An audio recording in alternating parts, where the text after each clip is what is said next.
నమస్తే. తిరుపరంకుండ్రం వివాదం ఇంకా నడుస్తుంది. మొన్న ఏకంగా జడ్జిని భయపెడుతున్నారు. న్యాయ వ్యవస్థనే భయపెడుతుంది. కాంగ్రెస్ నేతృత్వంలోని, డీఎంకే నేతృత్వంలోని నాయకులు, పార్టీలు. ఇంపీచ్‌మెంట్ అంట. ఏంటి ఆయన చేసిన నేరం ఏంది? కొన్ని వేల ఏళ్లుగా వస్తున్న సంప్రదాయం అది, పరంపర అది, ఆచారం అది. కార్తీక దీపస్తంభం మీద కార్తీక దీపం పెడితే తప్పేంటి? పెట్టనివ్వండి భక్తులను అన్నందుకు. ఎందుకంటే వీళ్ళ కొండను సుబ్రహ్మణ్య స్వామికి ఎంతో ఒక ఒక ప్రముఖ క్షేత్రాన్ని పూర్తిగా ఇస్లామీకరణ చేయాలనుకున్నారు. మధ్యలో వెలిసిన దర్గా కొంచెం కొంచెం పరిధి పెంచుకుంటూ పోతుంది. కొండ మీద ఆకుపచ్చ రంగేసేసారు ఇప్పటికే. అలాంటిది కొన్ని వేల ఏళ్లుగా సుబ్రహ్మణ్య స్వామి 6 క్షేత్రాల్లో సుబ్రహ్మణ్య స్వామి పరంపర ఉంది. సుబ్రహ్మణ్య స్వామి కల్ట్ తమిళనాడులో ముఖ్యంగా అసలు ఎంతో ఆరాధిస్తారు సుబ్రహ్మణ్య స్వామిని తమిళుల మానసికం అది. సుబ్రహ్మణ్య స్వామి ఆరుముఖం, షణ్ముఖం. అలాంటిది సుబ్రహ్మణ్య స్వామి అసలు దేవసేనని అక్కడే పెళ్లి చేసుకున్నాడని ఒక నమ్మకము భక్తులది.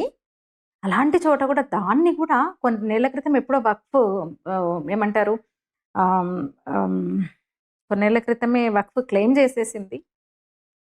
దర్గా ఉంది కాబట్టి మాదే అని దాని పేరు కూడా మార్చాలని, సికిందర్ హిల్ అని పేరు కూడా మార్చాలనే కుట్ర జరుగుతోంది తిరుపరంకుండ్రం కొండని. మరి ఈ నేపథ్యంలో అక్కడున్న హిందూ సంఘాలు, హిందువులు భక్తులు కొందరు ఏకమైపోయి వాళ్ళు న్యాయ పోరాటం చేస్తూ కోర్టును ఆశ్రయిస్తే చివరికి ఇంకా న్యాయమే దిక్కు, మాకు న్యాయ వ్యవస్థే దిక్కు అని వెళ్తే న్యాయమూర్తి స్వామినాథన్, జస్టిస్ స్వామినాథన్, మీరు వెళ్ళండి దీపం పెట్టుకోండి, మిమ్మల్ని కాదనడానికి లేదు, ఇది నిజమే కదా అని ఆయన చెప్పినందుకు అసలు ఎంత రచ్చ చేస్తున్నారు. గవర్నమెంట్, ప్రభుత్వము, హైకోర్టు జస్టిస్ ఇచ్చిన తీర్పును అక్కడ అధికారులు, రెవెన్యూ అధికారులు, పోలీసులు, టెంపుల్ అధికారులు, దేవాదాయ శాఖ అధికారులు ఫాలో అవ్వడం లేదు. భక్తులను అడ్డుకున్నారు. ఎంత ఉద్రిక్తత నెలకొందో చూసినాం మనం.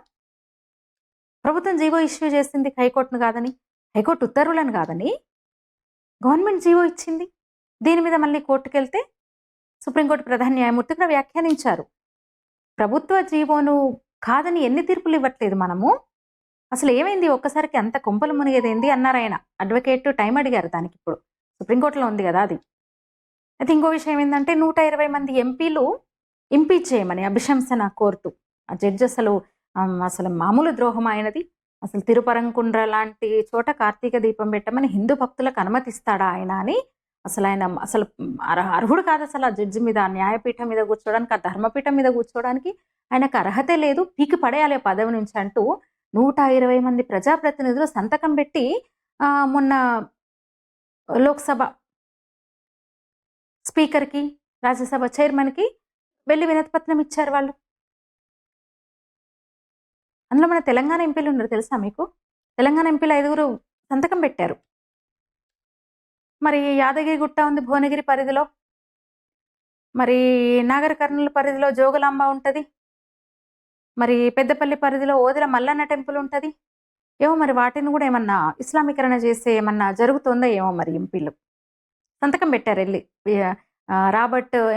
ప్రియాంక రాబర్ట్ వాద్రాతో కలిసి వెళ్ళి ఈ 5 కూడా సంతకాలు పెట్టారనమాట. 8 మంది ఎంపీల్లో తెలంగాణలో ఇప్పుడు 8 మంది ఉన్నారు కదా కాంగ్రెస్ పార్టీ ఎంపీస్.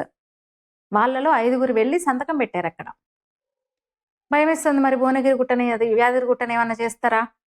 ఎందుకంటే జోగులాంబలో ఆల్రెడీ శక్తిపీఠం అది, గద్వాల జిల్లా జోగులాంబ, అలంపురం జోగులాంబ శక్తిపీఠంలో ఆల్రెడీ దర్గా ఉంటుంది అక్కడ. ఓదెల మల్లన్న కూడా పాపం ఒక చాలా మంది భక్తులు కొలుస్తారు మల్లన్న దేవుణ్ణి. మరి వాటిని ఏమన్నా చేస్తారా? వాటిని కూడా ఏమన్నా ఇస్లామీకరణ చేసే ఏమన్నా ప్రయత్నంలో వీళ్ళు ఉన్నారా? డౌట్ వస్తుంది.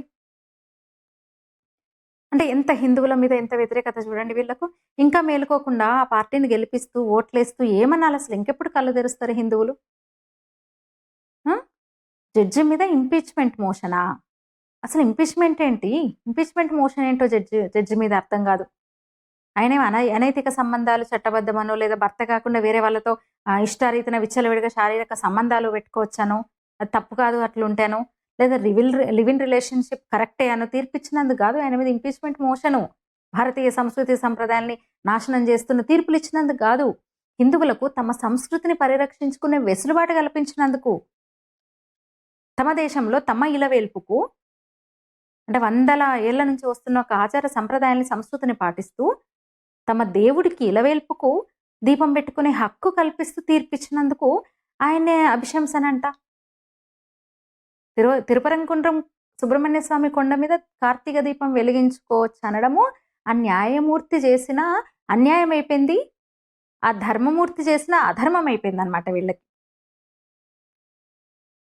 నిజంగా దేవతల సేనా నాయకుడైన ఆ కుమారస్వామి, ఆ సుబ్రహ్మణ్య స్వామి ప్రతి హిందువుని ఆవహించాలి. ఆయనే కాదు అశ్చరబ శరబ అంటూ ప్రతి హిందువు కథం తొక్కాలి. అప్పుడే తన హక్కులు, తన సంస్కృతి, తన ఉనికి హిందువు కాపాడుకోగలడు, హిందువులముగా కాపాడుకోగలం.